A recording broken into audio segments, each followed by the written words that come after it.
Okay, so today we're going to do the lesson 18 introduction, lesson 18 from the textbook. And so lesson 18 starts by explaining how Premiere Pro works, how the interface works, how the app works. And Adobe Premiere Pro, it's similar to all of the other Adobe products, that we've used: Animate, Photoshop, Illustrator. Okay, so they all have a file open, file save, file export. They all have the edit. They all have the insert. They all have, so they all have that. Okay, so those drop-down menus should be pretty similar. There are going to be some differences that are specific to Premiere Pro. For example, in Premiere Pro, when we save a file to work on later, that project file is called a Premiere Pro project file. Okay, and so looking here in my directory, it's like I have L18 start. That's what we're going to use, the L18 start file. Okay, it's a .proj, so it's a Premiere Pro project file. Okay, it only opens in Premiere Pro. It does not open in anything else. And what that does is it shows the purpose of this file is to show the software what content, what they call assets, where they go, on the timeline, in a different layer, how is text being used, information like that. Okay, so this is not the final file. So to use Premiere Pro, you got two choices. If you have an existing Premiere Pro project file, you can just double click that, or you can go to Adobe Premiere Pro, where it's installed. So I went to the Start Windows button, and then I went to the A section for Adobe. And then here it's alphabetized Adobe Premiere Pro CC 2018 is what we're using. Or like I said, you can just double click. I'm going to be lazy, efficient, slacker. I'm going to just double click. Okay, so it's going to open it. It's going to pop it up. The process for you, if this is the first time for you to open it in a while, is that this may take, a couple seconds, maybe 30 seconds to a minute. And so in order to get the background files for Premiere Pro loaded into the computer memory. Okay, because I opened an existing copy of the file, is that it's telling me this, and it just wants to make sure I know what I'm doing so I don't overwrite something that's important. So that's why it's wanting to rename the file that we're working with as L18 start 2. Okay, so it just wants to convert it to L18 start 2. I'm okay with that because I like saving backups just in case. So I'm going to click OK. Okay. So when it comes in, because this is an existing project file, it already has assets being other audio, video, or pictures that have already been installed, already been edited together. It has those assets already pre-positioned. Okay, so they all kind of propagate, so they all pop up to where they're at. But in the off chance that, let's come over here. So that folder is called L18 assets for right now. Okay, when you downloaded from the Google Classroom, you should have downloaded L18 start and assets.zip. The assets.zip is an extracted or is a compressed folder that you have to extract. Okay, you have to extract it. And so I extracted it. When I extracted it, I called it L18 assets. So if I come here and I delete the folder, oh, it's because it's open. Where are you open? It's probably because it's open in our little file thing. It's playing rough with me. So I'm going to come here. I'm going to close this. I'm going to close my project. This is for demonstration purposes. Okay, it's already kind of loaded that stuff. We're going to go ahead and exit all the way out without saving. Okay, so then I'm going to come back here. I'm going to say L18 assets. I don't like you anymore, so I delete it. It's actually in my recycle bin, so it's not gone forever. I'm going to open L18 start project again. So just to kind of show you how it's going to look for those assets, and it's not going to find it. So now we're on start 3 version, say okay. So it couldn't find the assets. Okay, so it's telling me where it looked. It looked in something called G Drive, lesson assets, video and audio files, desert. So it's looking for these assets in these different folders. Okay, it's telling you where it found. Okay, so it's like it found something. It started looking there, and then, okay, so it started looking here for it, but it's like it couldn't find it. And so, actually, no, it found this one, but it's like these others it could not find. So it's giving me options. Do I just tell it that this file is offline, so I ignore it? Okay, so it's saying it's offline, it's going to ignore it. Do I click locate to see if I can go and find where it is, selecting a new place for it? And so what do? Do I say all of it's offline? If all of it is offline, it's still going to build the movie, okay? Because we're making a movie. It's still going to build the movie, but instead of having the actual asset, the video or the audio or the picture or the graphic, it's going to have this little placeholder that says media offline, okay? So it's going to have the media offline. Okay, so down here's my timeline, up here's my program window. Over here is what they call the source window. I've got my project library over here. These are all the different files that I have access to. And there's different ways that you can set the viewing up for that.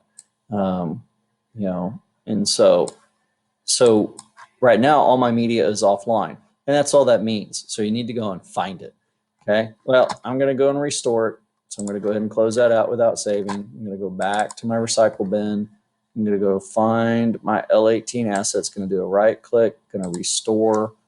Okay, and so that brought my L18 assets back. So now I'm going to go back and reopen it. So again, if you get that red media offline, either just click locate and go and find it, or go and download it and copy it again and then reopen it, with the correct position. So now I'm on version 4. So I'm going to click OK.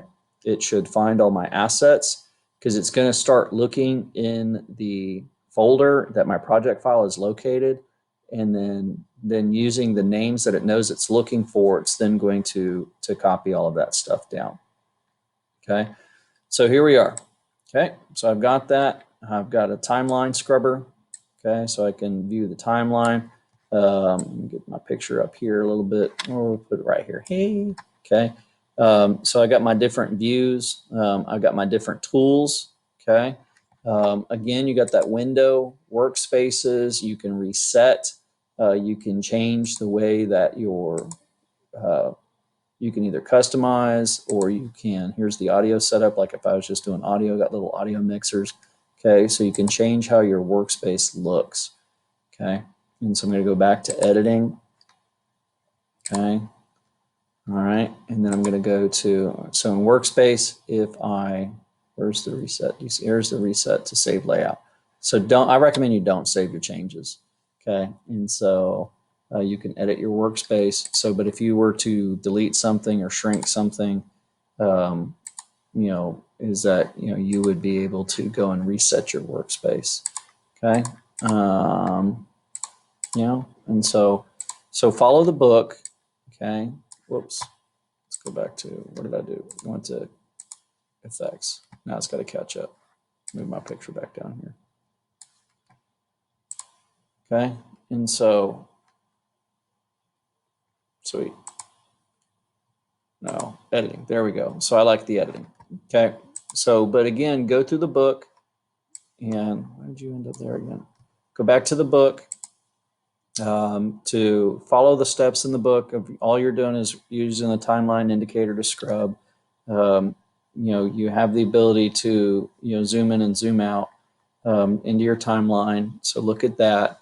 Open up your drop down so you can see different things. And just remember that when it's time to make a movie, you got to go to export and media. I don't have a clip saved yet. So it's like basically, I got to have clips captured, and then it allows me to export and then go to the media. So I would go to export media.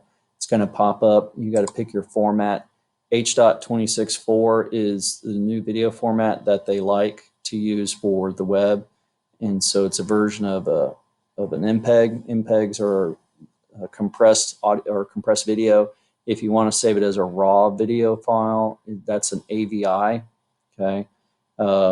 If you're going to run it in either QuickTime Movie or in Windows Media File, those are also compressed. But the H.264 is the new format that they like for the web.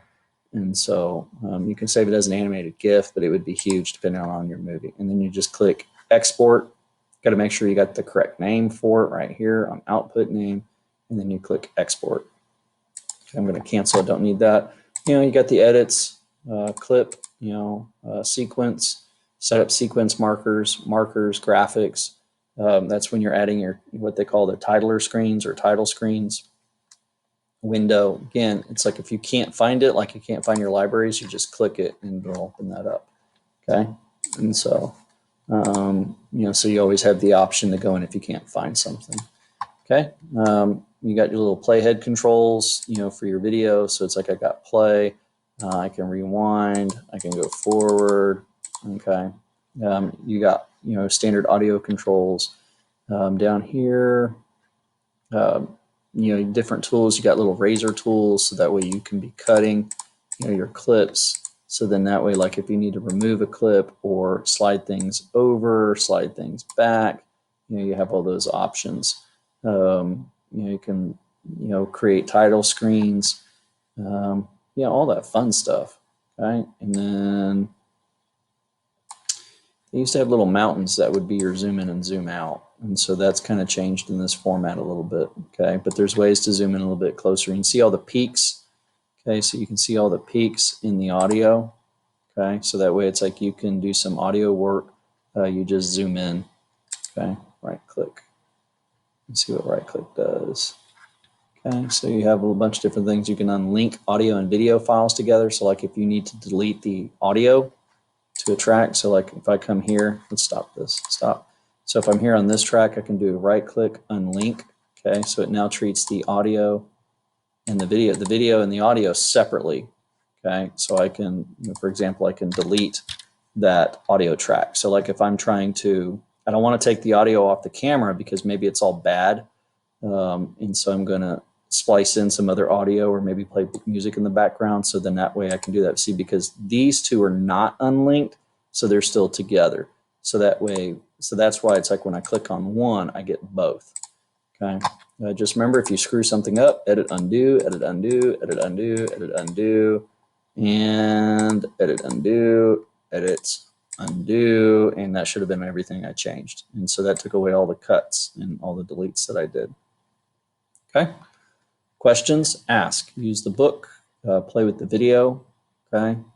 And so it's pretty powerful software. It's professional level. They use it to make commercials. They use it to make movies. And it's actually pretty fun software. So, and you can do multiple layers. Okay. And so, so you got the eyeballs, you can turn things off. So we're there. I don't know what that is. I can't tell what this is on top, but it's a layer. So it's going to be, okay. Yeah. So it's a different scene. So we have, this is the scene that's on top. This is the scene that's underneath. Okay. And so, but normally you would like, if you had like space alien ships go across the sky, you could create that in Illustrator or Photoshop with a transparent background, and then you would stack that on top of the layer, and then you could actually, you could keyframe animate that, and just like we did in Flash Animate, and you can have it travel across the sky. You can actually make an animation in Flash Animate, and then bring that in and put the space alien ship or whatever flying across the sky at the top here. Ooh, that sounds like a good project idea. So, all right, if you got questions, ask. Have a great day.